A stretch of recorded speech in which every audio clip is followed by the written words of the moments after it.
नमस्कार, मैं हूं Iqbal Parvez. India News desk में आपका स्वागत है। साथियों, किसानों ने ठान लिया है भारतीय जनता पार्टी को धूल चटाने के लिए। किसानों ने ठान लिया है भारतीय जनता पार्टी को हराने के लिए। यही वजह है कि अब किसान बंगाल की तरफ, कोलकाता की तरफ कूच करने जा रहे हैं। वहां पर किसान आंदोलन को बड़ा करने जा रहे हैं ताकि किसी भी तरह से बंगाल में भारतीय जनता पार्टी की जीत हासिल ना हो सके। जी हाँ, पिछले कुछ महीनों से, कुछ सालों से भारतीय जनता पार्टी का ये सपना रहा है कि वो बंगाल में ममता बनर्जी को हराएं, अपनी सरकार बनाएं और बंगाल को भी लूटें, जिस तरह से पूरे देश को लूट रहे हैं। मगर अब उनके आगे सामने खड़े हो गए हैं किसान, और किसानों का भी हौसला बुलंद हो चुका है क्योंकि उन्होंने पंजाब में भारतीय जनता पार्टी को पंजाब के निकाय चुनाव में बुरी तरह से हराया है, धूल चटा दिया है। जी हाँ, किसानों ने एक तरफा वोट किया और भारत जितने भी निकाय चुनाव में, जितने भी वार्ड में वहाँ पे चुनाव हुए थे, सारी जगहों पे भारतीय जनता पार्टी को न सिर्फ हराया बल्कि कई वार्ड में भारतीय जनता पार्टी खाता भी नहीं खोल पाई, यानी शून्य पर सिमट गई। कांग्रेस को वहाँ बहुत बड़ी बढ़त मिली है। इस वजह से अब किसानों के भी हौसले बुलंद हैं और उन्होंने ये तय कर लिया है कि भारतीय जनता पार्टी को हराने के लिए वो बंगाल जाएंगे, वो कोलकाता जाएंगे और भारतीय जनता पार्टी का जो असेंबली इलेक्शन होने वाला है उसमें भारतीय जनता पार्टी को हराएंगे। किसान नेता राकेश टिकैत ने यह घोषणा कर दी है। आप पहले उनकी इस घोषणा को सुनिए, उनके बयान को सुनिए कि वो किस तरह से बंगाल में जाना चाहते हैं और किसान आंदोलन को फैलाना चाहते हैं। उसके बाद हम आगे की चर्चा करेंगे। तरफ को अपने ट्रैक्टर लेकर चलेगा कलकत्ते की तरफ को। अगला टारगेट किसान का, जो भी ट्रैक्टर कलकत्ते जाना होगा, 15 आदमी ने एक ट्रैक्टर और 1 महीना चाहिएगा, 1 महीना। इस देश की दशा बदलेंगे, दशा। कलकत्ते के लोग अलग होंगे, दिल्ली के लोग अलग होंगे, इनका राह उठाए बिना वापसी नहीं आना। 1 महीने की तैयारी कलकत्ते की कर लियो, इनका राह बट्टा कलकत्ते में भी किसान बहुत दुखी है, उनकी भी लड़ाई लड़नी पड़ेगी हमें। तो साथियों, आपने देखा कि किस तरह से राकेश टिकैत बंगाल जाने की प्लानिंग कर चुके हैं, कोलकाता में जाने की योजना बना चुके हैं। जाहिर सी बात है, इस योजना के बाद, इस ऐलान के बाद, इस घोषणा के बाद भारतीय जनता पार्टी बिल्कुल तिलमिलाई हुई है। उनकी नींदें उड़ चुकी हैं क्योंकि भारतीय जनता पार्टी जानती है कि किसान ही एक ऐसी चीज़ है, किसान ऐसे लोग हैं जो 80% इस देश में किसान हैं। वो जिसकी तरफ बैठेंगे, यानी जिसे चाहेंगे, जब चाहेंगे हरा देंगे। और हाल ही में पंजाब में, जैसा कि मैंने पहले भी कहा आपको, पंजाब का जो रिजल्ट आया निकाय चुनाव का, उसमें भारतीय जनता पार्टी ये समझ चुकी है कि किसान बुरी तरह से उन्हें कभी भी हरा सकता है। इसलिए भारतीय जनता पार्टी के सर में दर्द शुरू हो चुका है। भारतीय जनता पार्टी की नींद उड़ चुकी है कि अगर बंगाल में वहाँ पर पहुँच गए राकेश टिकैत और किसान आंदोलन वहाँ पर शुरू हो गया तो फिर भारतीय जनता पार्टी बुरी तरह से वहाँ पर हारेगी। उनका जो सपना है बंगाल में चुनाव जीतने का, बंगाल में ममता बनर्जी को हराने का,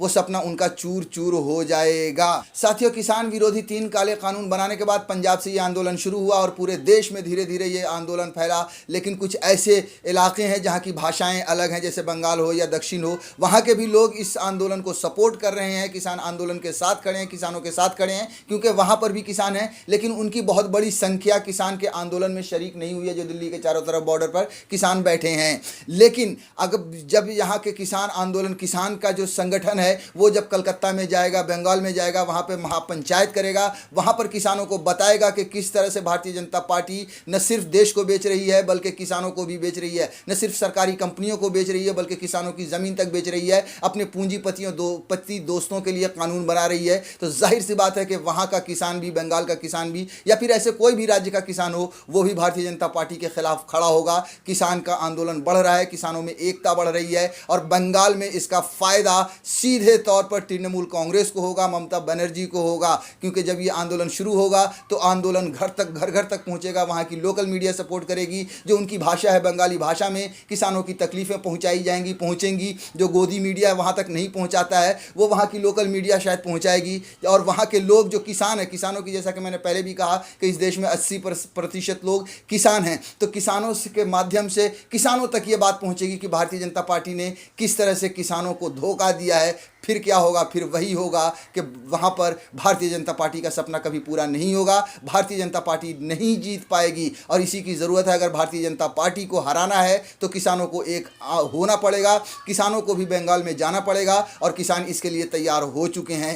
साथियों, भारतीय जनता पार्टी की जो सरकार है, नरेंद्र मोदी और अमित शाह की जो सरकार है, उन्होंने बंगाल के किसानों के साथ ख़ास तौर से बुरा रवैया दिखाया है। भारतीय जनता पार्टी आरोप लगाती रही है कि किसान सम्मान निधि जो 6,000 रुपये सालाना जो दिए जाते हैं हैं किसानों को, वो बंगाल के किसानों को नहीं पहुंचते, क्योंकि ममता बनर्जी नहीं चाहती कि किसानों तक वो पैसा पहुंचे। जबकि ममता बनर्जी का आरोप है कि भारतीय जनता पार्टी किसी भी तरह की सहायता बंगाल में नहीं करना चाहती, क्योंकि वो चाहती है कि किसी भी तरह से ममता बनर्जी की सरकार को गिराई जाए, किसी भी तरह से ममता बनर्जी को हराई जाए, किसी भी तरह से बंगाल के लोगों में नफरत फैलाई जाए, ताकि और किसानों में भी नफरत फैलाई जाए ताकि ममता बनर्जी की सरकार जाए। मगर हम सब जानते हैं, ये पूरा देश क्या पूरी दुनिया जानती है, इस देश का बच्चा बच्चा, किसान का बच्चा बच्चा ये जानता है कि बीजेपी मतलब बड़का झूठा पार्टी, जो उन्हीं की एक सहयोगी दल के नेता नीतीश कुमार ने बड़का झूठा पार्टी कहा था। वैसे ही सब जानते हैं कि भारतीय जनता पार्टी मतलब बड़का झूठा पार्टी, यानी कि भारतीय जनता पार्टी ही बंगाल को खास तौर से नज़रअंदाज करती रही है, भारतीय किसानों तक पैसा नहीं दे रही है,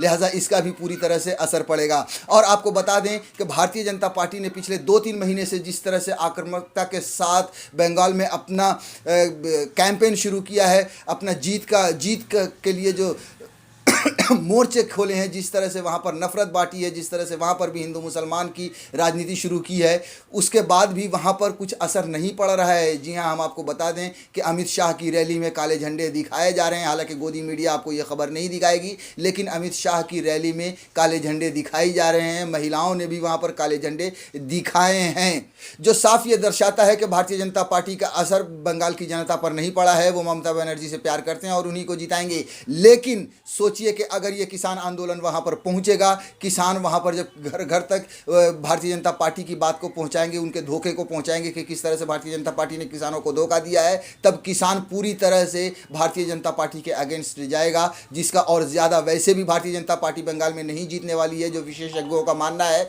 या फिर जो ममता बनर्जी का जो आत्मविश्वास है उसके हिसाब से। लेकिन जब किसान आंदोलन वहाँ पहुँचेगा तो पूरी तरह से भारतीय जनता पार्टी का सुपड़ा साफ होगा, पत्ता साफ होगा। और ये किसान पहले ही पंजाब में ये दर्शा चुका है कि किस तरह से भारतीय जनता पार्टी को एक तरफा हराया है, उसी तरह से बंगाल में भी किसान एक तरफा हराएंगे। और यही वजह है कि ये भारतीय जनता पार्टी के लिए ये सर दर्द बन चुका है।